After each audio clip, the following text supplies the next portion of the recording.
James Rhem, I know James because of his writing as in Isthmus and other sources, and so I've been reading him for a long time. But he is an independent scholar in the history of photography and a well-known local arts critic.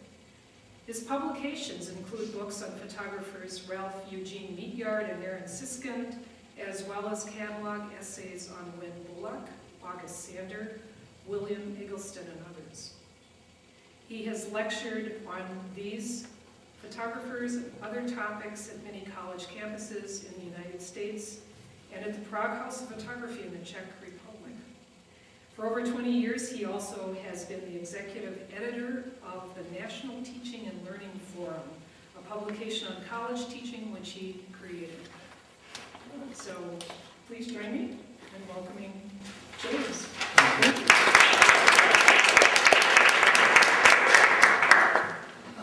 Thank you all for coming.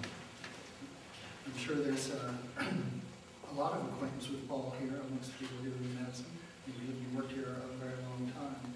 What I want to do this afternoon is talk about Paul, the man, his ideas, his photographs, but also his works with photography. And I want to do something that I'm particularly keen on. I want to try to contextualize Paul. It seems to me that when we talk about remarkable figures, extraordinary figures, which Paul certainly was one, sometimes we talk about them in a distanced, passive way, so that we end up marveling at them, which is something different from admiring them. It seems to me that admiration involves some level of understanding, some level of trying to see what they've done for us, and how we might benefit from it, and how we might, to a certain extent or the other, participate in it.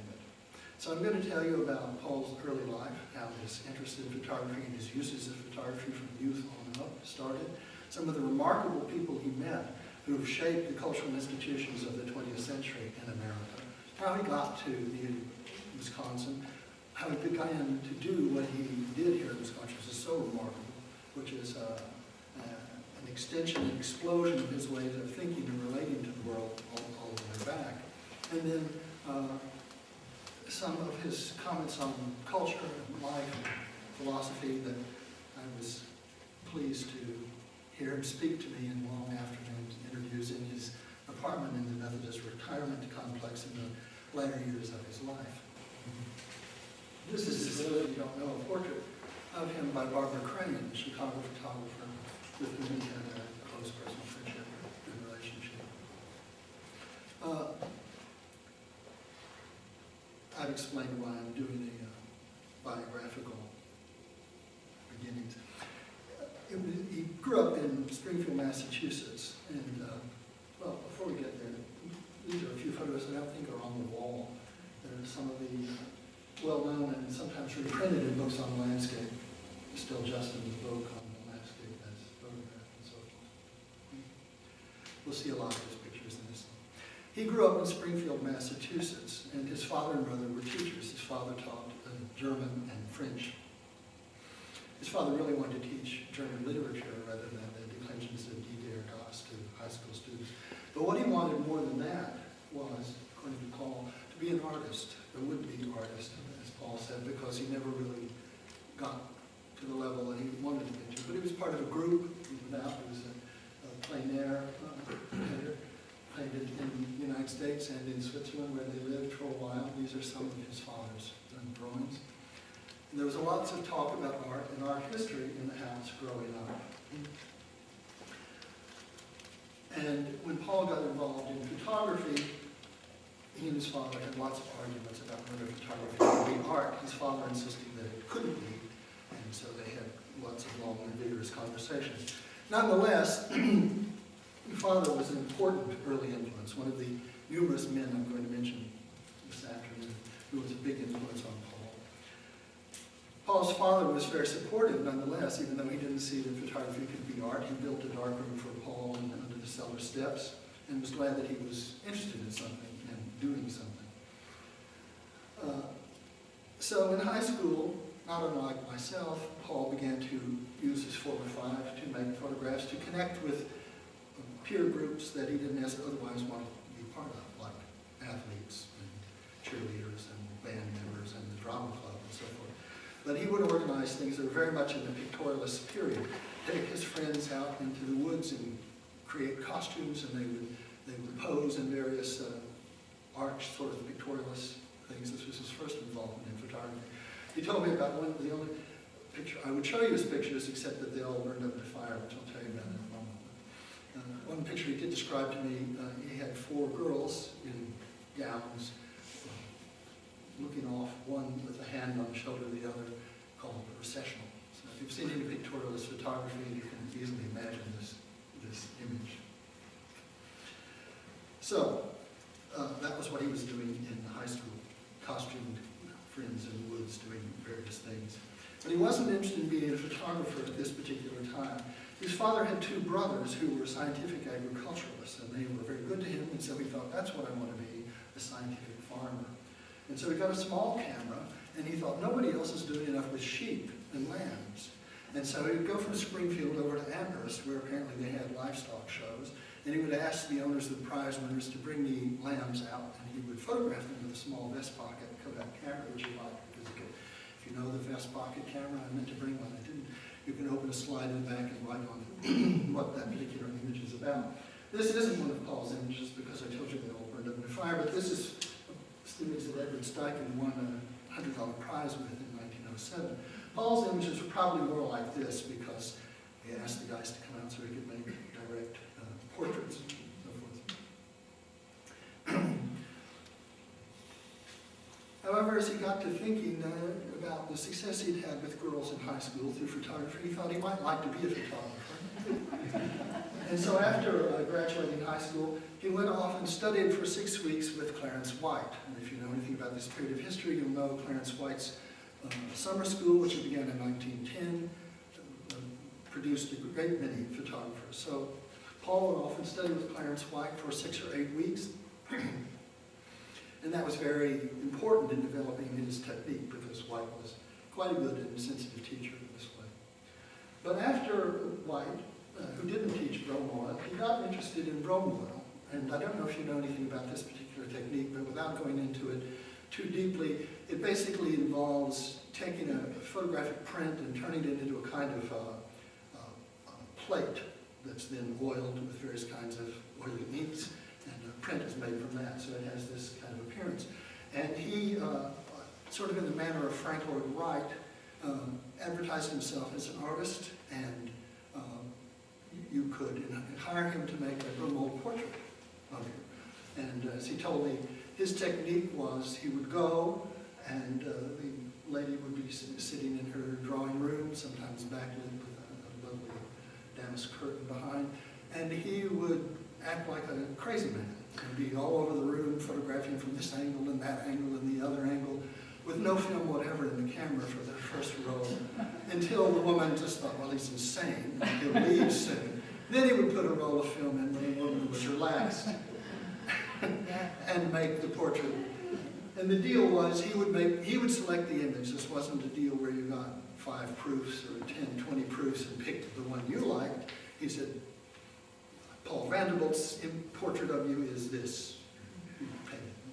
And people bought this. This was obviously very good at marketing from the early years, because, as he said, he made a lot of money doing this.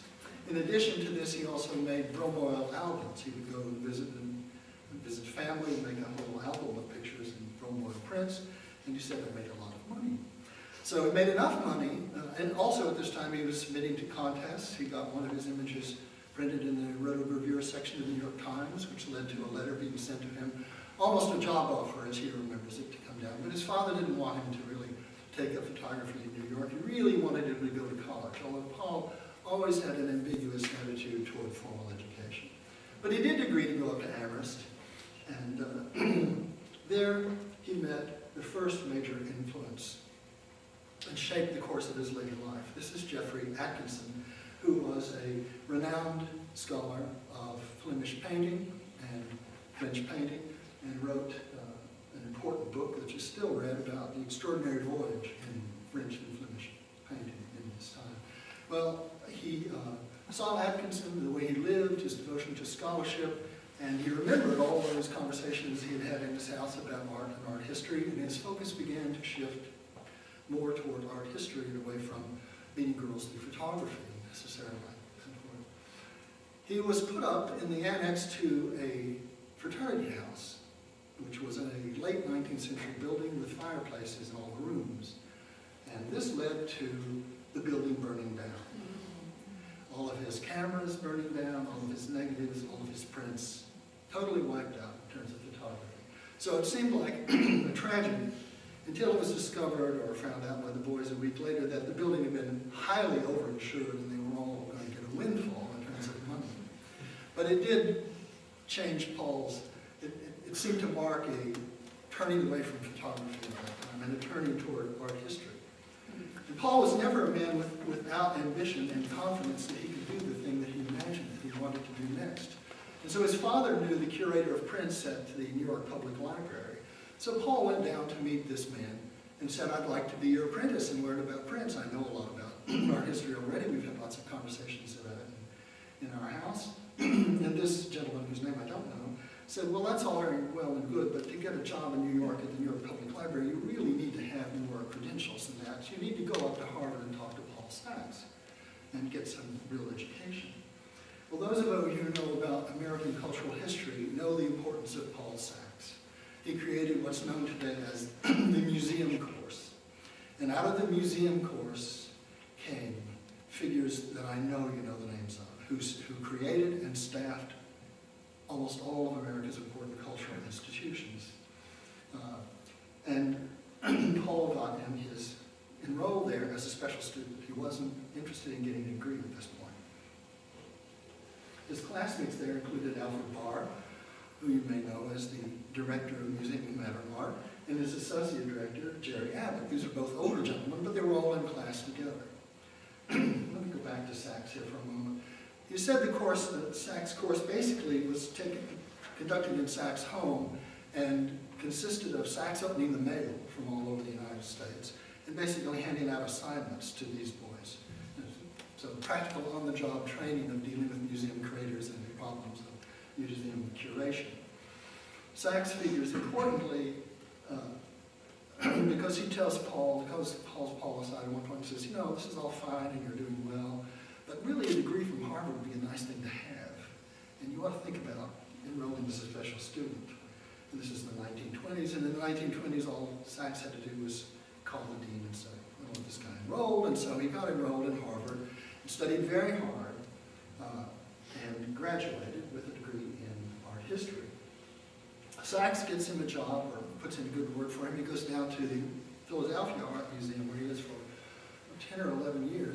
And while he's there, he meets and becomes friends with Beaumont Newhall, the man that Alfred Barr appoints to create the photography collection at the Museum of Modern Art in a few years. So he's getting ahead of myself here. Pardon me.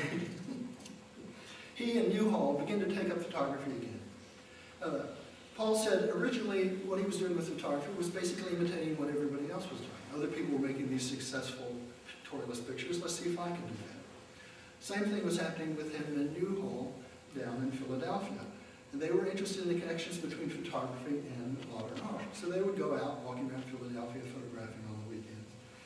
And Newhall had gotten particularly interested in Gothic art at the time and the works of the German art historian Wilhelm Wöhringer. So he was sharing this with Paul. Remember, Paul's father was fluent in German and taught German. So they're walking along, and Newhall recalls in his autobiography that Paul said to him rather tartly, why don't we read Elias Weigel, the man from whom Wöhringer got all his ideas?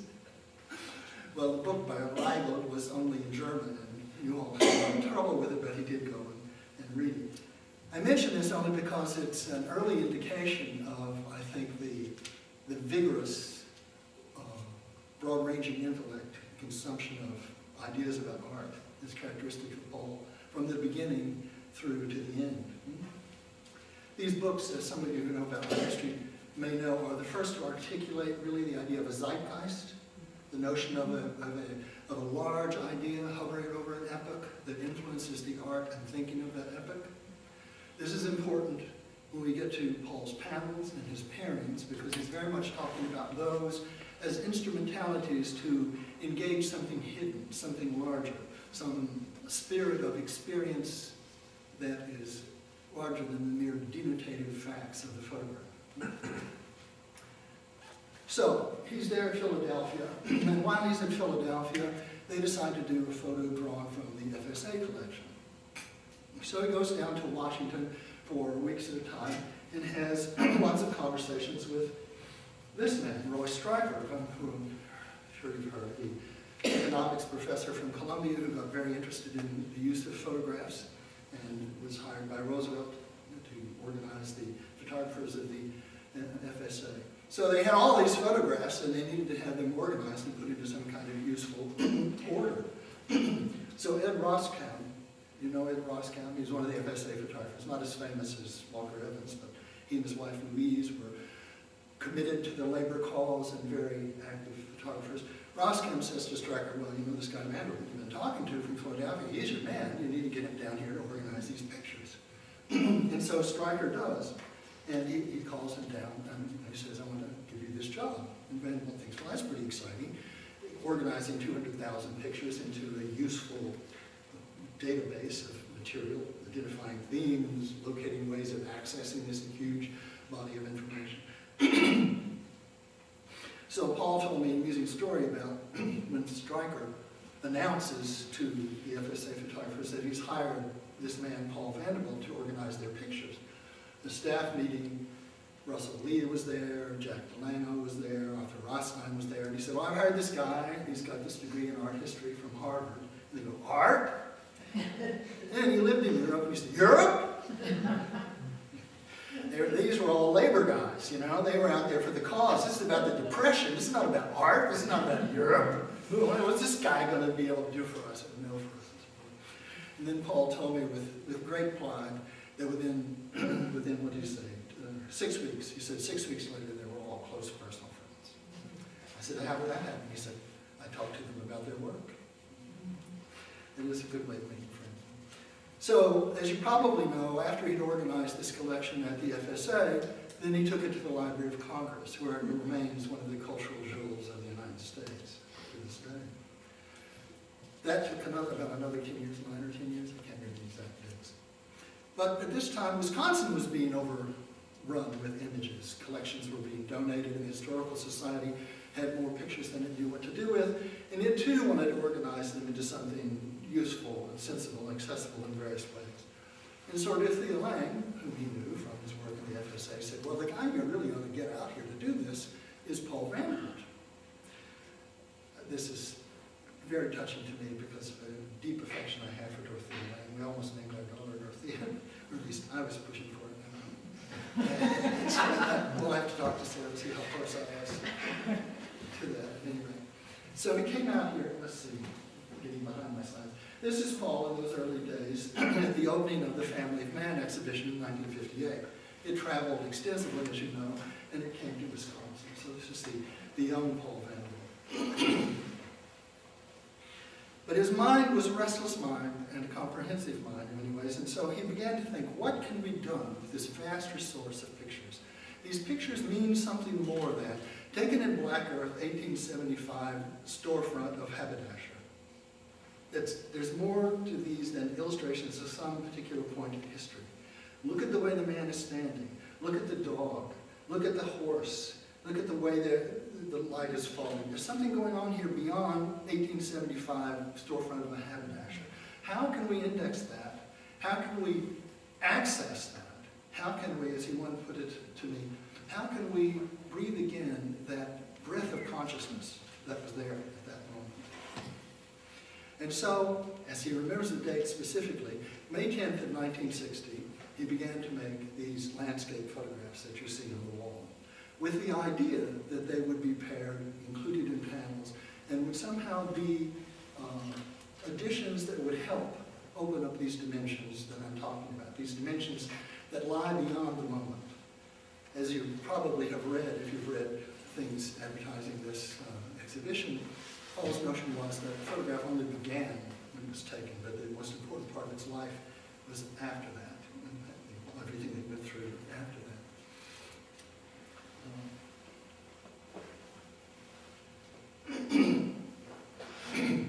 So he began to create these landscapes. He said, I never wanted to compete with Ansel Adams and the other great landscape photographers. He said, I want to be a forerunner. He said, I want to see a hole and go and try to fill it. And I see a hole in the photographic concept here, and I'm trying to fill that hole. So he saw himself not so much as a photographer, as he said to me, as an analytical curator, thinking about the position of photography in relation to other things.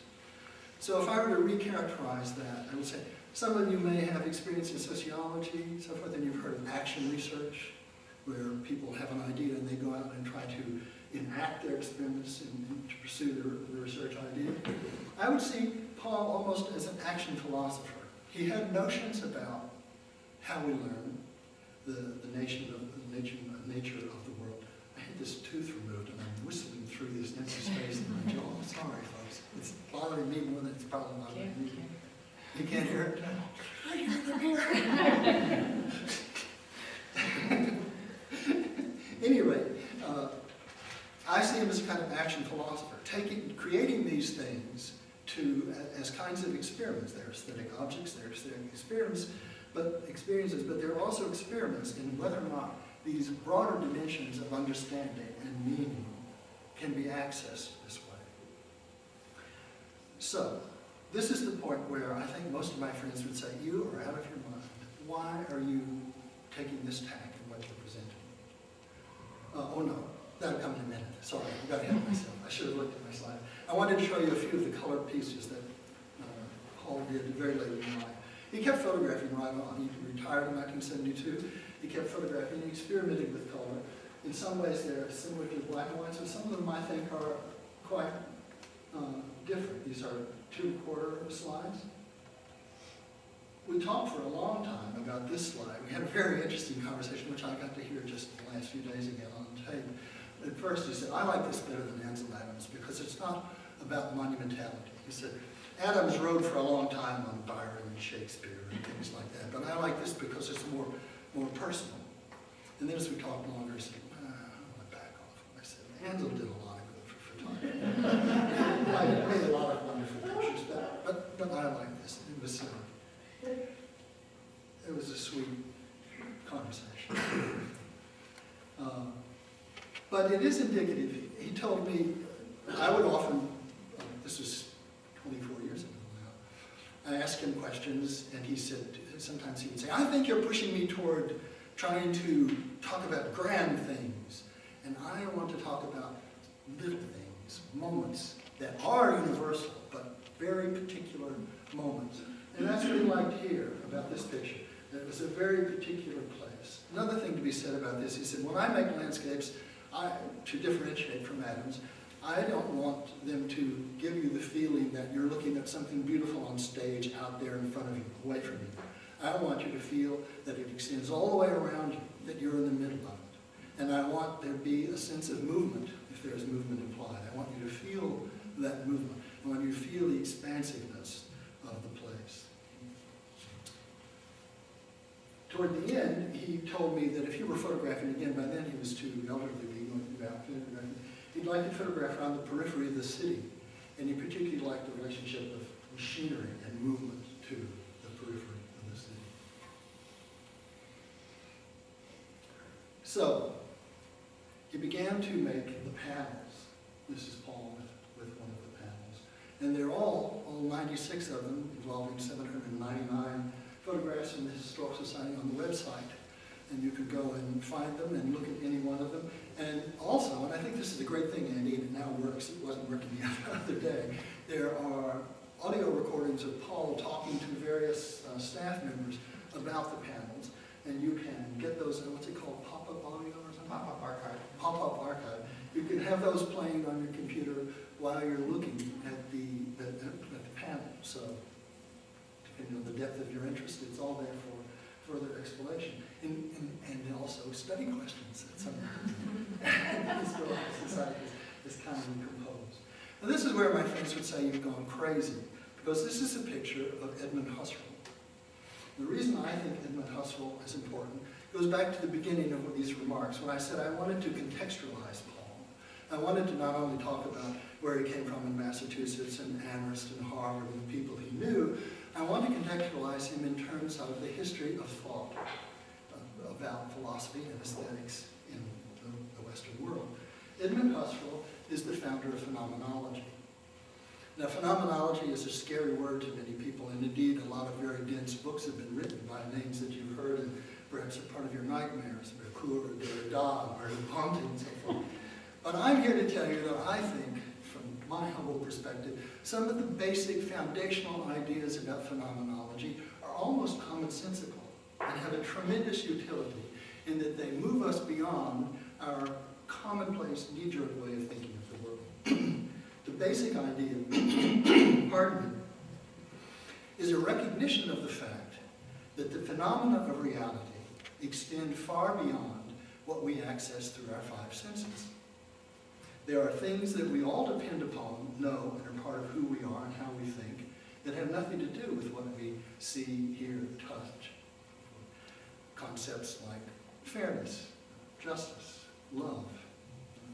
These are both culturally constructed and individually constructed. Your idea of fairness may be somewhat different from mine, but it participates in that marketplace where we all meet to jog and collectively define what actions we're going to take in response to our collective idea, these notions. So this notion that phenomena are larger than what we can see with our senses is a foundational idea, and it seems to me an idea in which Paul's efforts in making the panels and the pairings and what he hoped people would get through the panels and the pairings participates. It seems to me that the crossroads between Paul's thinking and phenomenology is twofold. On the one hand, librarianship, which he was deeply involved in, the librarianship with its organizing capacity with regard to information, which is an inclination of the brain which is both critical and creative, and photography, which is obviously an embrace of the material world, and at the same time, an abduction of the material world into the plastic world of abstraction. This is too loopy. Judy seems to be nodding, but we'll go forward. Could you Talk faster. Could you say that last point About photography? again? Yeah. Say that again, please. Okay. Photography, I said, with librarianship, I said the crossroads are twofold. Librarianship on the one hand, which is a reflection of the organizing, critical, creative capacity of the mind, and photography as an instrumentality or technology which embraces the material world and abducts it in the sense of kidnapping from the material world. Pardon me for this, I can't do anything about it. Even a call stop. It abducts it into the plastic world of abstraction, where it can become a physical object and a mental object at the same time. So this seeing the unseen is in some ways what his photography is largely about. I'll put one of these up while I read this. This is from his book, Between the Landscape and the Other. He writes in this book, I like the pairings because I think of them as the culmination of all my efforts in thinking directed at records, photography, relationships, values, and perhaps all meaning. Whatever I have learned from art, I have preferred to apply outside of art itself in the evaluation of practical things, and in the perception of art as the essence of understanding whatever is addressed. The pairings exercise my defense of things elusive, impermanent, and vague, which are still, like electricity, sharp and enormously effective. My own interests have narrowed somewhat to two large related fields. First, the recycling uses of pictures after their initial purpose is served, and second, the potential association of photography with other efforts of understanding. I love it when he says he's narrowed his interest. Look at this. Other efforts of understanding: logic, science, art, landscape studies, literature, sociology, engineering, conceptualization, planning, the whole range of the humanities. These invite all the practical uses of illustration, where the problems are largely technical or logistic. But beyond them are fields of analogy and uncertainty, which deeply affect visual imagery, real and subliminal. This is one of the panels, and I thought for a moment it might be fun to look at the components separately before we look at his text, because Paul's method was to first gather images together, intuit, derive, think about their possible meaning, and then compose the text.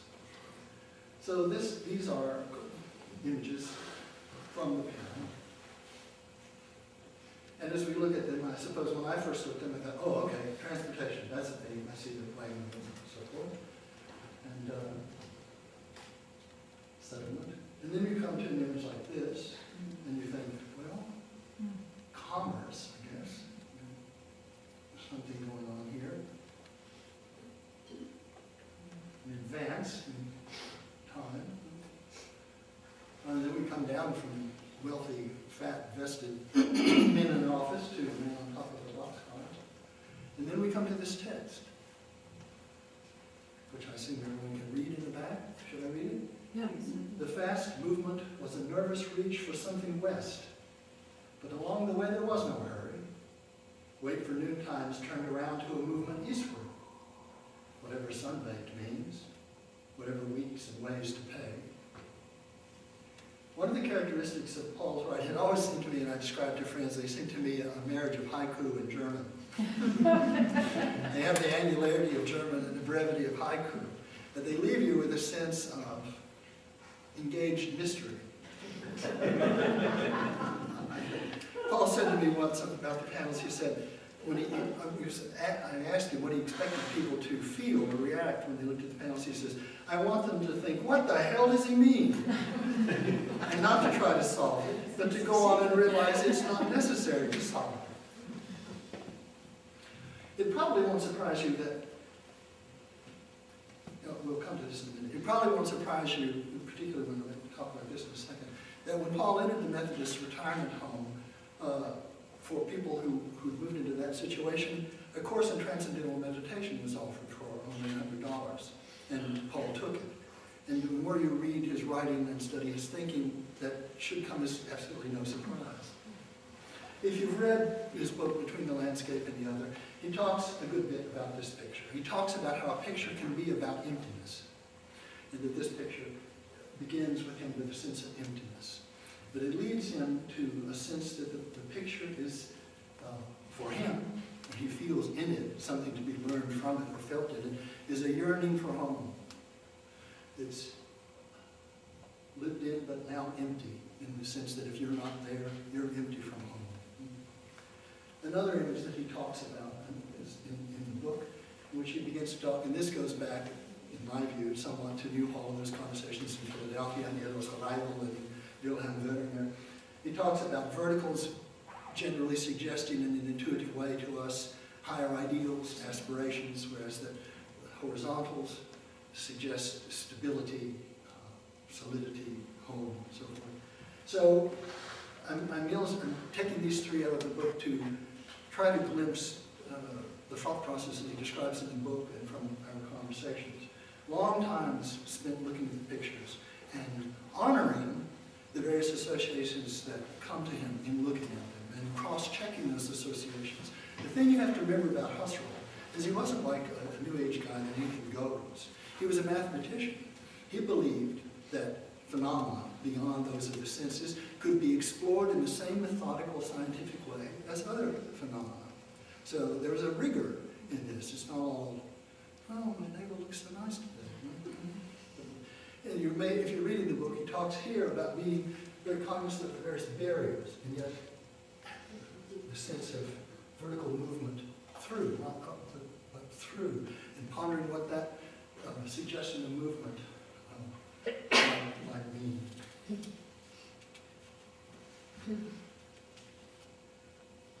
He talked a lot about the hidden values, when I call this the hidden value in photographs, that they were in some sense inviting but not obvious. He told me, he said, photograph is kind of a technical term.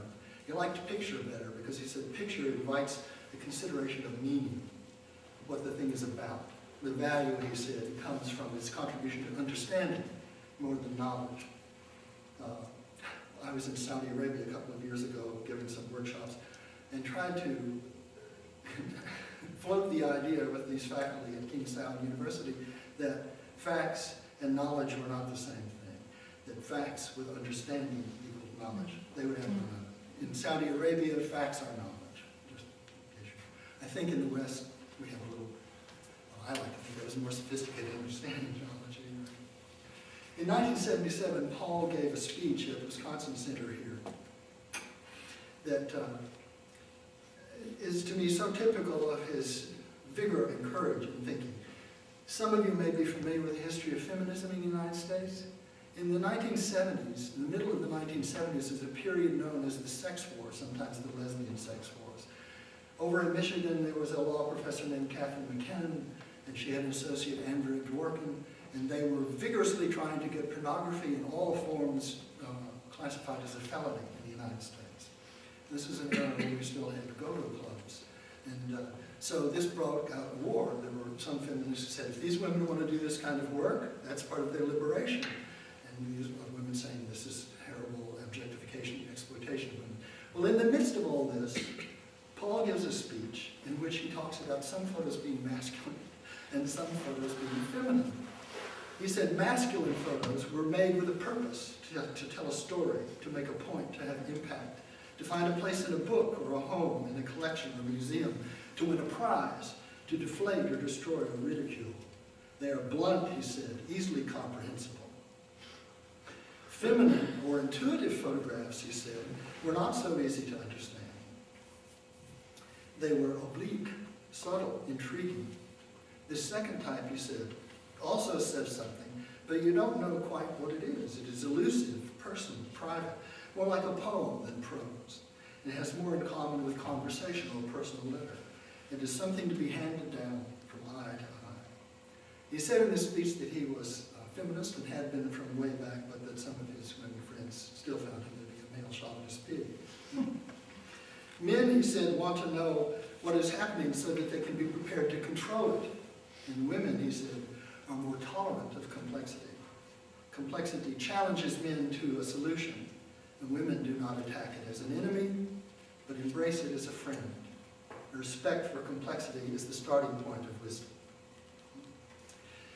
So no surprise that he once said to me that he thought women made the best photographers. Or maybe he just had a good deal with Barbara Crane, I don't know. One of the principal characteristics of intuitive photography, he said, is its inconclusiveness, its artistry in dealing with impractical and unreasonable things. It reflects an alternate sense of values.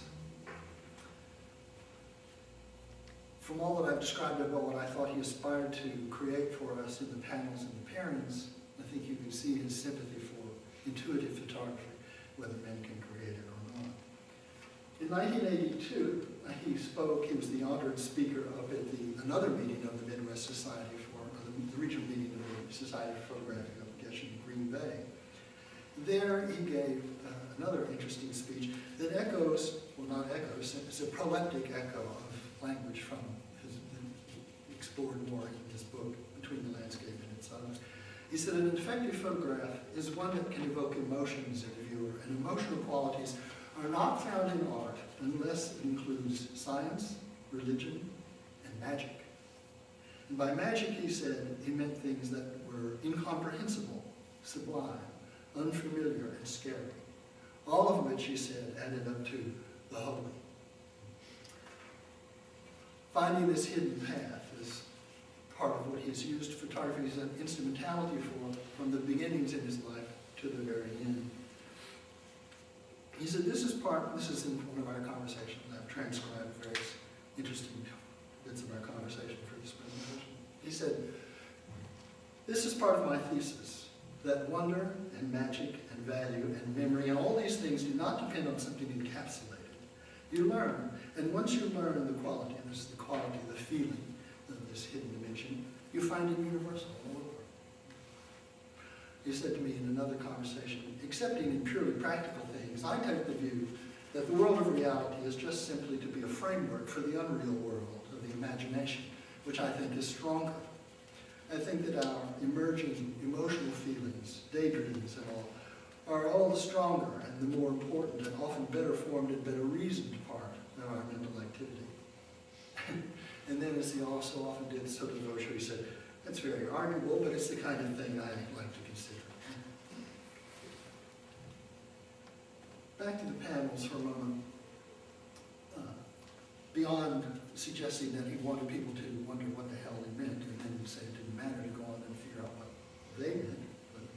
He said some of the panels and pairings are very comprehensible, and some of them are downright silly, and some are aimed at the ultimate profundity. This is the text from that one. I don't know whether it's silly or profound, but he wanted to say that some of them are aiming for the ultimate profundity. And then he said, making sure that you don't say that's what you're doing, but it's there.